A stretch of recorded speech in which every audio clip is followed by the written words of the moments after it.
que habla acerca del hebreo y que es el Sefer Yetzirah, o que se le conoce también como el libro de la formación.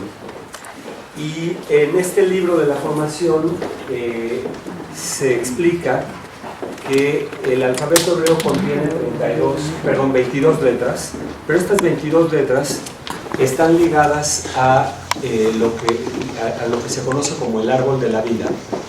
Y el árbol de la vida, que no es más que una representación de la vida humana, de la evolución, especialmente del ser humano en la Tierra, de la evolución como humanos, de lo que aspiramos a alcanzar.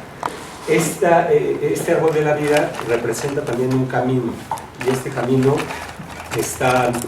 se dibuja a través de un árbol, y el árbol tiene 32 caminos. Y estos caminos, que son 32 vías, que de hecho en hebreo se les conoce como Lev Netivot Chokhmah, que son 32 caminos de la sabiduría, están formadas, según este libro, por 22 letras hebreas, o sea, hay 22 letras que cada letra forma una vía, y las otras 10 están formadas por los 10 céfiros del conocimiento cabalístico. Y de hecho, este árbol es un árbol que, además de que tiene sus raíces, su tronco, y tiene pues su follaje y hasta frutos, algo muy importante es que tiene esferas. Y estas esferas son 10 y de hecho estas esferas son las que marcan la evolución espiritual, y prácticamente van desde lo más oscuro, lo más profundo de las raíces, hasta lo más alto del follaje del árbol. Y de hecho el conocimiento cabalístico lo que trata, si lo quisiéramos poner en 2 palabras, es cómo el ser humano puede ir pasando de cada una de estas esferas, que además estas esferas no son esferas nada más. Sefirá en hebreo viene también de la palabra esfera, y no es curioso que sean esferas, sino que más bien tiene que ver con que son mundos. Y entonces se dice que cada que nosotros podemos elevarnos de un mundo a otro, entonces se nos abre una nueva vida, ¿no? O sea, cada que pasamos a uno de estos mundos hasta llegar al final, y esto tiene que ver con la evolución espiritual del ser humano. Entonces son 32 vías, pero los caminos en sí son las letras. Entonces, algo que hay que conocer muy bien son las letras hebreas. Bueno, creo que no se ve hasta, a ver si en las otras sí se ve. Entonces, hoy lo que vamos a ver es que estas letras hebreas son 22 claves. No vamos a entrar en el tema de los céfiros, pero sí en las 22 letras hebreas, que son 22 claves. Y de hecho, a la Kabbalah se le nombra como la ciencia de los 22, así se le conoce al conocimiento cabalístico. Es decir, la Kabbalah es una ciencia, y cuando hablamos de ciencia, porque alguien podría decir, bueno, ¿por qué va a ser una ciencia si más bien parece como una filosofía? Pero las ciencias tienen por lo menos 3 requisitos que se deben cumplir. Uno es el lenguaje científico. En las diversas disciplinas científicas siempre hay un lenguaje, en la medicina o en la química, etc. Y la Kabbalah también tiene su propio lenguaje. El otro asunto que tiene, el otro punto que deben de cumplir los conocimientos que se llaman ciencia, es que haya un objeto de estudio. Y en este caso el objeto de estudio son las letras hebreas, ¿sí? Es lo que estudia la Kabbalah. Y por último, un método. Tiene que haber un método. Y hoy vamos a hablar acerca del método. El método, que es cómo vamos a conocer estas letras hebreas.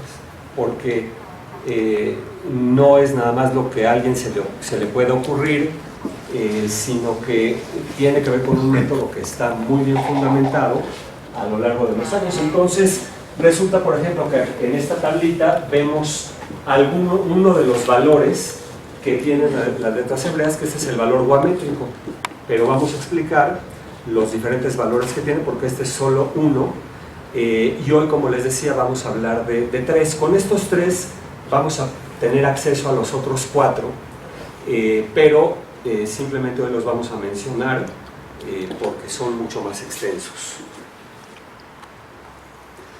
El alfabeto hebreo, otra cosa importante que tal vez ya la sepan, pero que es importante recordarla, se le conoce como un abyad o abyad, que es un sistema de escritura donde no hay, a diferencia del español y de muchos otros, no hay vocales.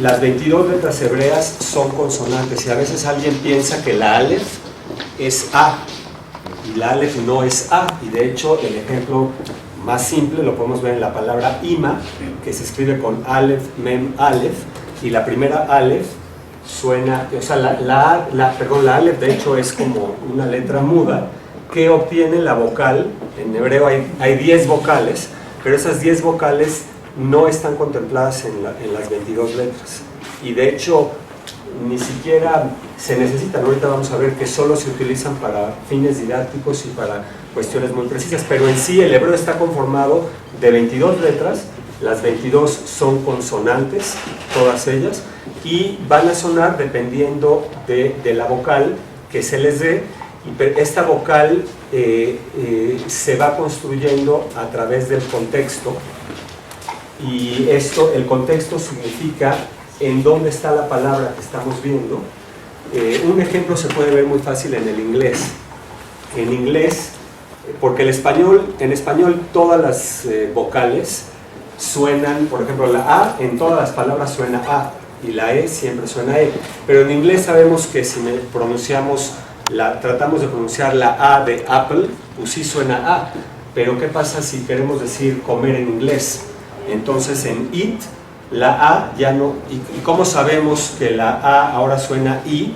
Bueno, por el contexto y por las letras que están junto a ella, etcétera, ¿no? Bueno, en el hebreo tal vez esto es un poquito más complicado cuando uno está leyendo hebreo, un periódico en Israel, por ejemplo, o la Torah, que no tiene vocales.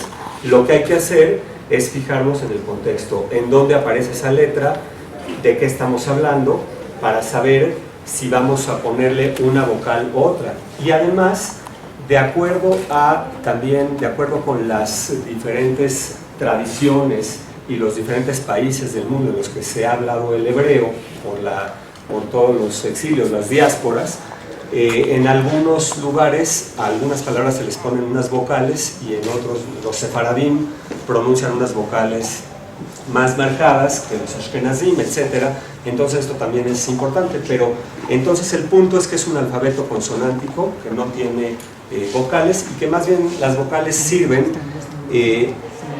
un fin más que nada para la didáctica, ¿no?